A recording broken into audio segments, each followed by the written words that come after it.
This entire animal abuse case was actually a case of mistaken identity and young adult stupidity. This is, however, a good case to discuss two things: media coverage and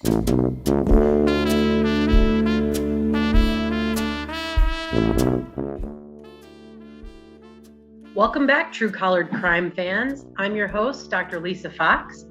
I want to take this opportunity to direct you to our website at www.truecollaredcrime.com. And we do plan to have some merchandise at some point in time that will provide donations to some specific animal-related charities. These charities are listed on the website, so if you care to make a donation firsthand, feel free to go there and make that donation. Feel free to send us a message with your own charity's information or any suggestions, comments, concerns. And I also invite you to follow us, like us, comment, and give us some 5-star reviews on TikTok, YouTube, Instagram, and Facebook.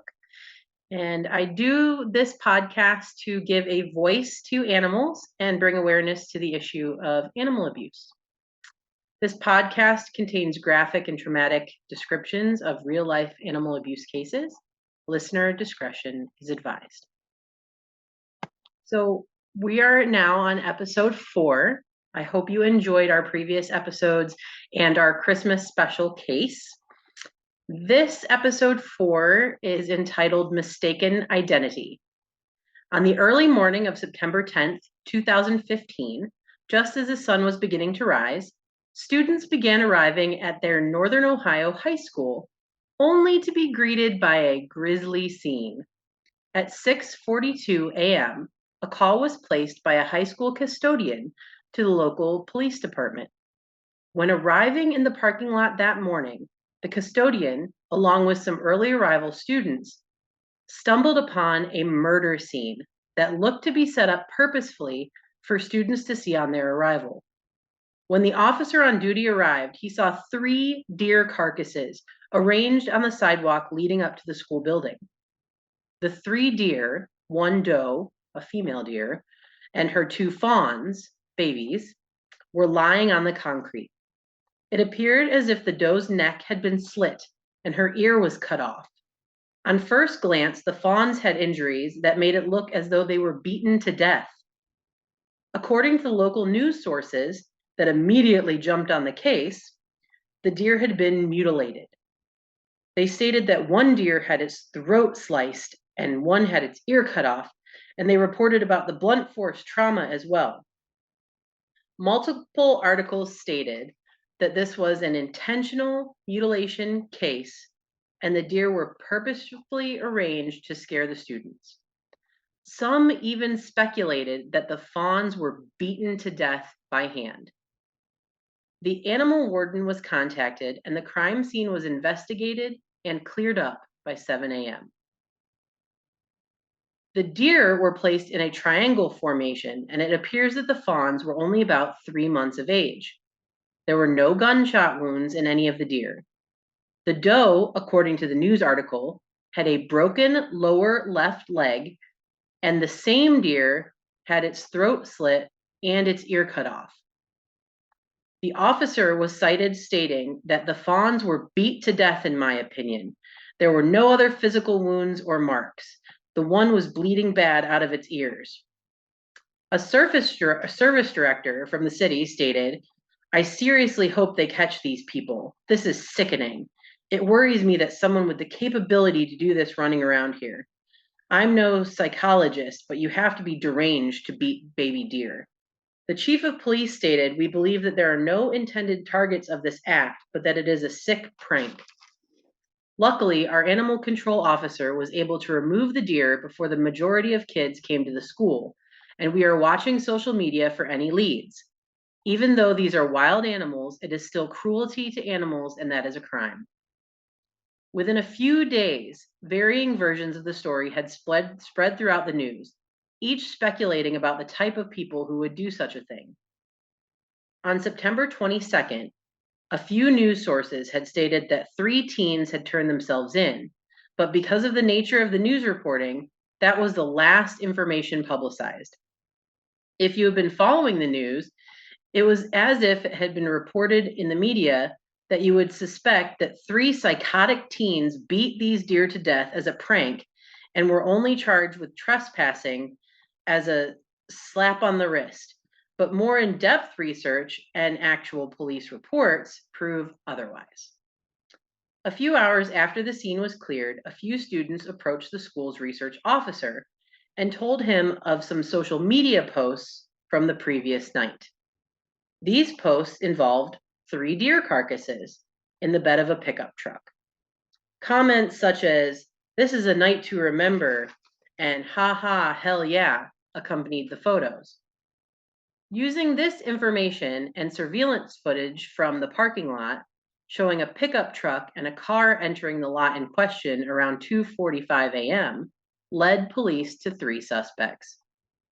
Before these 3 suspects were even notified of their suspicion of involvement, they arrived at the police department on September 11th, 2015, to turn themselves in and give their own statement of events. The individuals were interviewed separately by a detective, state wildlife officer, and a wildlife investigator. I'm not going to refer to these suspects by their names, and the reason for this will appear in the description of the interviews. That being said, they were not minors at the time of the incident. Here are their own representations of the night directly from the police report. Mr. B stated that he was driving his pickup truck at a high rate of speed around 3 a.m. on September 10th when he struck 3 deer. There was a doe and 2 fawns.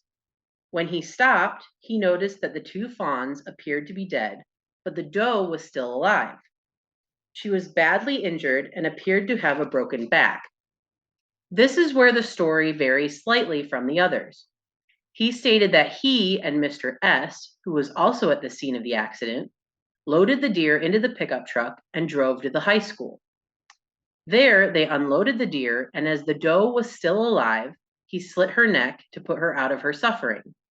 He stated that he was an avid hunter who knew to do this to prevent further suffering, and while doing this, he accidentally cut off her ear as well. He indicated that while the deaths were accidental, the placement at the high school was indeed a prank, and he was obviously sorry and didn't think about the consequences. Mr. K stated that he was riding with Mr. B at the time of the accident, and Mr. B did indeed hit 3 deer. He states, however, that Mr. B cut the throat of the doe before loading her into the truck to relieve her pain and suffering. Mr. K did not touch the deer, but stated that they drove to a Big Lots before the 3 of them decided to use the deer carcasses as a prank. Mr. S, the 3rd suspect, who was driving in his car behind Mr. B and Mr. K, witnessed the truck striking the deer. Again, he stated that Mr. B ended the doe's suffering quickly and appropriately at the scene of the accident. All 3 stated that the placement of the deer at the high school was meant to be a prank, and they did not mean to get all of the media attention that transpired. The police officer involved did investigate the truck and found a dent on the hood with deer hair, as well as deer hair on the underbody of the truck. All 3 suspects received misdemeanor citations for disorderly conduct and criminal trespassing. This entire animal abuse case was actually a case of mistaken identity and young adult stupidity. This is, however, a good case to discuss 2 things: media coverage and using forensics to identify accident versus intent in cases that could be animal cruelty. The media in this case never actually came out with the real story. When you research it using only the media as a reference, you find that the 3 suspects were found, and that's it. You do not learn about the real facts of the case, leaving you to believe that 3 animal abusers got away with mutilating a doe and her fawns. Always take the media's portrayal of incidents with a grain of salt and do your own research to get to the bottom of the story. This incident would generally be classified as an HBC, hit by car, or MVA, motor vehicle accident. Hair and blood on the vehicle would be considered corroborative evidence, as in this case. Without the vehicle and evidence from the vehicle itself, we have to be able to tell the difference between accident and intentional harm. Spackman et al. Studied the characteristics of motor vehicle accidents on dogs in 1984 and showed that most injuries were unilateral, meaning on one side, because of the broadside impact. Collada, Kraut, and Johnston showed in 1974 that cats in motor vehicle accidents are more likely to have head trauma, while as dogs have more injuries to their extremities. Because motor vehicle accidents cause both crushing injuries and excessive injury or energy transfer, we see injuries that are not near the site of impact, meaning they can be located on the body further away from the site of impact because of the energy transferred through the body.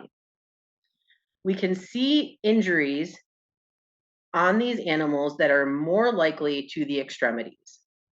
In the United States, 80% of the animals are hit on the left side of the body as they cross the first lane of traffic. We also will see abrasion injuries on the outside or lateral side of the body and the inside or medial side of the opposite side due to sliding across the road or road rash. When trying to determine injury from non-accidental injury or NAI versus MVA, motor vehicle accidents, we may find injuries in all stages of healing in non-accidental injury. Because non-accidental injury is usually repetitive and it's more commonly found on the front half of their bodies, according to Entrepreneur et al. 2016 and Monroe and Thrushfield in 2001. We also need to remember that in cases of non-accidental injury, we have found definitive links between animal abuse and domestic violence. So it is imperative that we figure out if this is non-accidental injury or if this is indeed a motor vehicle accident. According to the Ohio State Highway Patrol, 47% of deer-related motor vehicle accidents occur in October, November, and December. If you hit a deer, move your vehicle to the side of the road and avoid making contact with the animal, as an animal that is injured or distressed can hurt you. When you get to the side of the road, put your hazard lights on and call the police. The police will dispatch the deer properly if needed. And always remember, dead animals are not jokes or pranks. Tune in next time to our next episode of True Collared Crime. Thank you.